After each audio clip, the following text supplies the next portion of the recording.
Assalamualaikum and hi, my name is Amira Marini binti Amiruddin. Hi, my name is Fatisha Zailia binti Ruhaizat. Hello, my name is Nur Amira Haida binti Abdul Rahman. Hello, my name is Nur Akila binti Muhammad Nazri. Hi, my name is Nur Shazwana binti Zulkifli.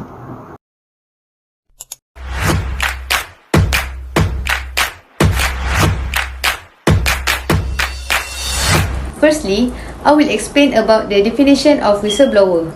Who is a whistleblower? A whistleblower is a person who could be an employee or a staff in a company that disclose information to the public or to higher authority regarding the wrongdoings of their company's institution. The examples of misconduct are bribery, fraud, corruption, abuse of staff, breach of laws, and other unethical conduct. In other words, it is about an individual who steps forward and shares any misconduct that he or she suspects is occurring within the organization or in a certain department in a company. A whistleblower can file a lawsuit or make a complaint to the higher authorities, which will encourage further investigation against the company or in a single department that are reported to breach the laws. For the Whistleblower Protection Act, it was established in the year of 2010 and was enacted by the Parliament of Malaysia. This act was introduced to promote disclosure of information about any crime and also provide protection to whistleblowers from any harmful action due to disclosure that has been made. Therefore, the Whistleblowers Protection Act really provides a complete framework to investigate alleged cases of wrongdoing. Next, I will be presenting about the purpose or aims of the whistleblowing. Firstly, prevents wrongdoings. There will be more cases of wrongdoing that could be avoided if more people had come forward and exposed problems to the organizations or the authorities. When whistleblowing is adopted in the company, the employees are less likely and afraid to try whatever wrongdoing in their mind. This is because with whistleblowing, the employees will call them out if they find that there is an employee who wants to commit wrongdoing in the company.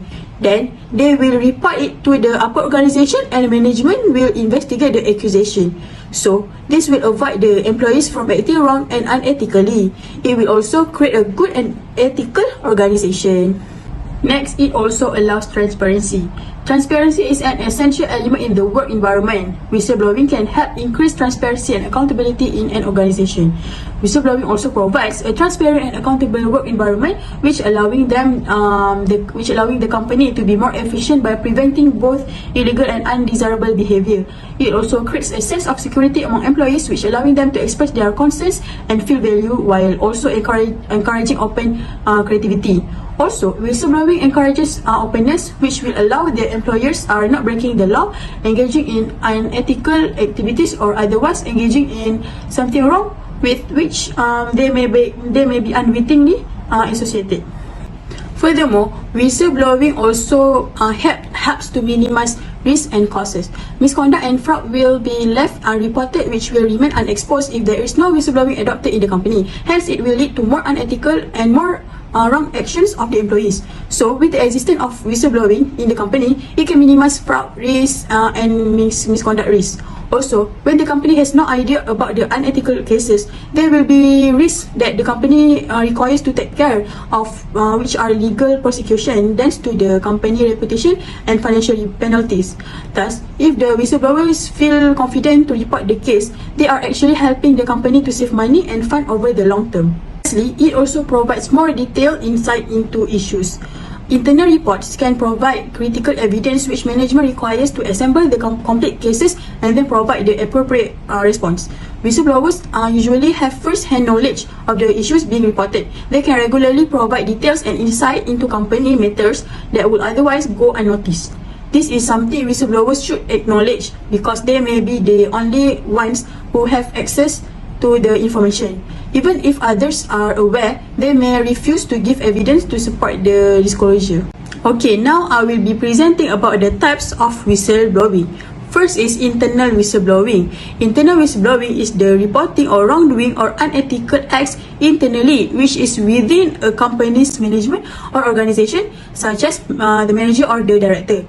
Usually, the internal whistleblowers is anonymous to protect their identity. When the whistleblowers reports it internally, there will be no government investigation or actual litigation. The case and action will be settled internally, which is by the company itself. So there will be no penalties and action by the outside parties. Therefore, all companies are recommended to have confidential whistleblowing channels to enhance the security of for whistleblowers and allow the company to take action when any issues arise. Next is we have external whistleblowing. External whistleblowing is when a whistleblower reports the wrongdoing or misconduct by an individual externally, which is outside of the company and external authorities or people, such as private attorney, government agency, press conference, or even to the general public. But if the reported conduct involves false or fraudulent claims on state or federal government programs, a private attorney will almost certainly advise the whistleblower to file a false claims act lawsuit. Typically, the identity of the whistleblower, of the external whistleblower, will be publicly exposed to the company. Also, external whistleblowing is more complicated and needs to take more substantial steps along with procedures. Next, how the whistleblowers are protected. Firstly is the protection of confidential information. The purpose of imposing a confidentiality obligation on the recipient of protected information is to protect the whistleblower against litigation and against reprisals or threat of reprisal. The meaning of reprisal is it is an act of using force or causing injury to a person. Any violation of the above laws will make the person be liable to a fine of not exceeding 50,000 ringgit or imprisonment less than 10 years. Number 2 is immunity from civil and criminal action.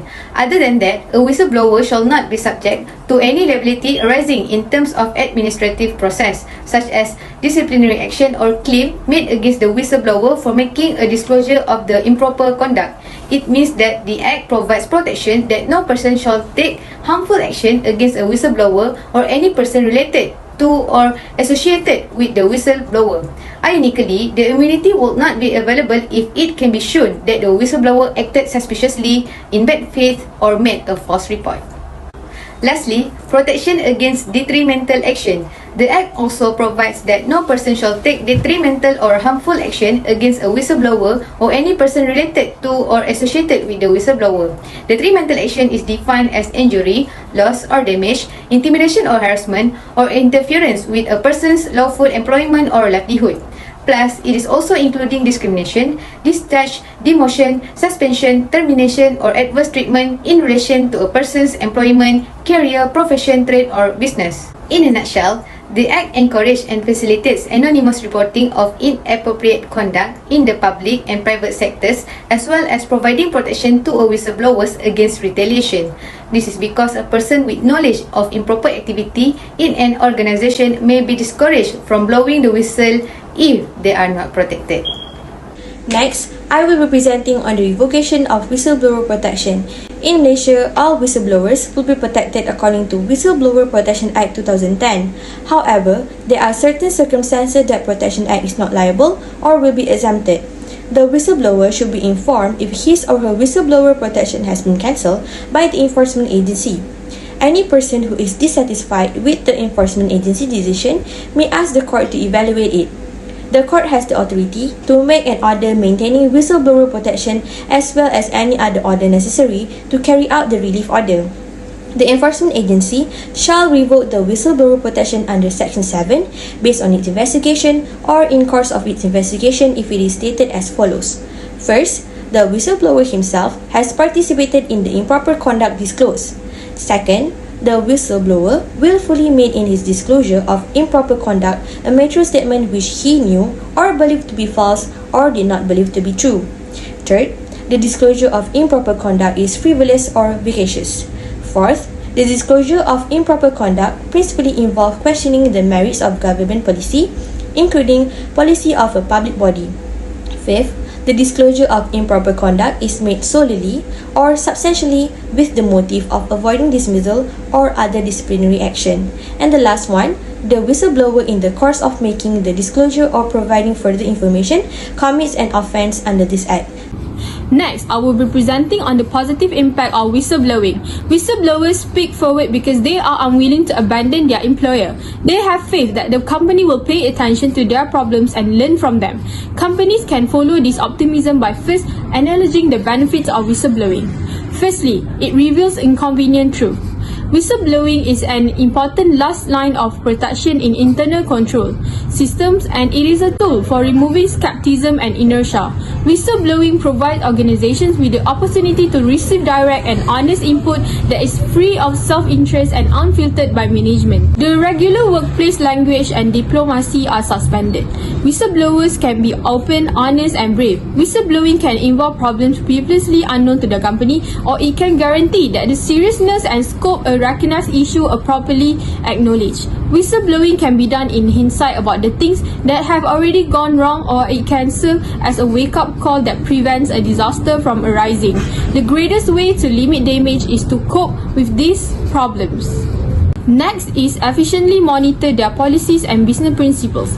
Whistleblowing is a preventive measure for decreasing the probability of malpractice and irregularities. It enables organizations to efficiently monitor their rules and have business principles by gathering information on irregularities that should be addressed as soon as possible. Whistleblowing is critical in preventing actual wrongdoings in corporations, governments, offices, and federal agencies. When someone crosses a legal or ethical line, it is the whistleblower's responsibility to make such an act public so that those responsible can be held accountable. People who had previously gotten away are now being compelled to confront Secretary Tini as a result of the subsequent investigation, media attention, and litigation. This aids in enacting the required modifications so that such acts do not reoccur. Companies who participate in similar matters will now begin to reflect on their actions, and fear may prevent them from engaging in such illegal and damaging acts in the future. Next, it empowers people. Subordinates are encouraged to challenge their superiors in modern management, although this has limits. Employees are naturally worried about how they are seen because their superiors have the power to decide their salary, advancement chances, and the continuation or termination of their employment. This tension explains why whistleblowing is such a crucial form of feedback. It gives subordinates the freedom to speak out without fear of repercussions or having to properly justify what they say. Whistleblowers can confront their superiors and specialists if they suspect anything is wrong, even if they lack the necessary knowledge or information. Companies' investments in employees will be futile unless the value of whistleblowing is recognized. Whistleblowing is a valuable addition to staff growth, engagement, and pastoral care. Whistleblowing plays an equal role in motivating and empowering employees and in managing their stress levels. And lastly, it promotes structured learning. Companies prepare for the future by predicting future necessities and investing in their employees' knowledge and abilities. Companies must also be learning organizations. Whistleblowing forces business to pause, assess their situation, and learn through lessons. Next, I will be present on the negative impact of whistleblowing. First is job opportunities are limited. The most prevalent disadvantage of whistleblowing is that the individual responsible for the act receives a great deal of attention. This makes him own and tarnish his credibility. His employment is terminated by the organization he works for because he is a Judas or a traitor to them, and they will not keep him in the firm after this. Even in the outside world, no one is willing to hire such an infamous guy since his reputation could tarnish the firm and make them infamous by association. Next, it faces hostility and resentment. According to the National Whistleblower Center, one of the negative consequences of whistleblowing is that the whistleblower may experience hostility and resentment from peers and superiors. The federal government has threatened legal safeguards for whistleblowers. Even so, a whistleblower may be given the cold shoulder or labeled as a rat or snitch. This retaliatory attitude makes the workplace unpleasant for whistleblowers and distracts employees from their work. Next is unnecessary complications. A whistleblower typically believes that he is acting in the best interest of the public, yet this can lead to a number of complications. The media begins to investigate his personal and professional life, potentially revealing the secret that he is unwilling to share with the rest of the world.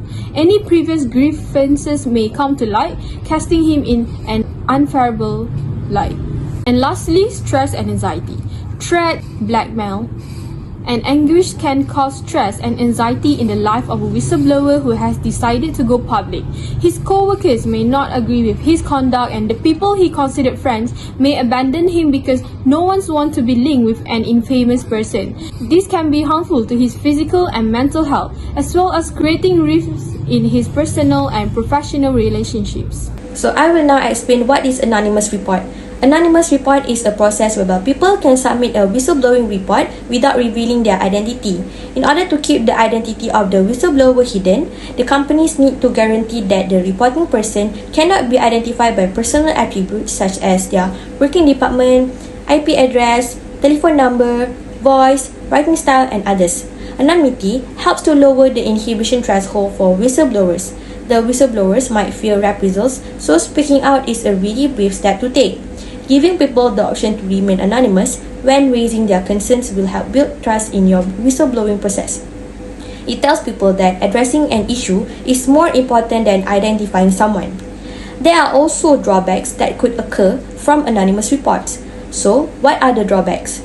First, aside from potential legal implication, anonymity can complicate the investigation process due to the report submitted lacks crucial details pertinent to an investigation. Next, further information is required from the disclosure. And lastly, the disclosure made the report using a one-way communicating channel.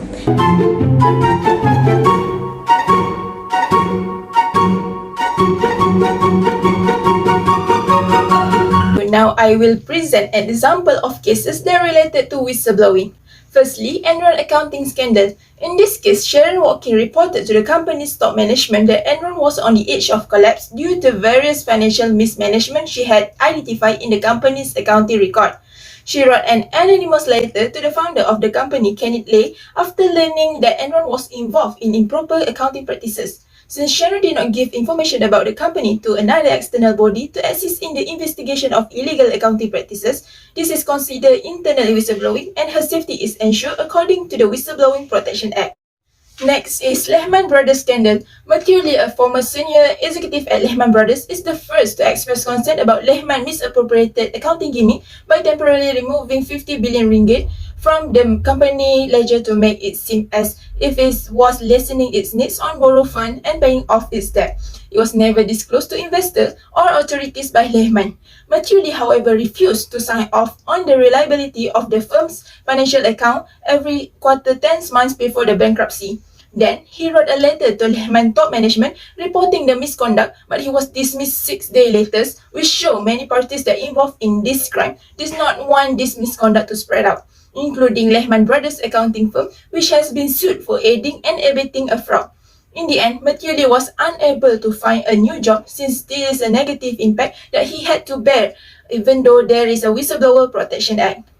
And lastly, health stock scandal. The major whistleblower in this incident is Weston Smith, the former CFO of Health South in the Birmingham.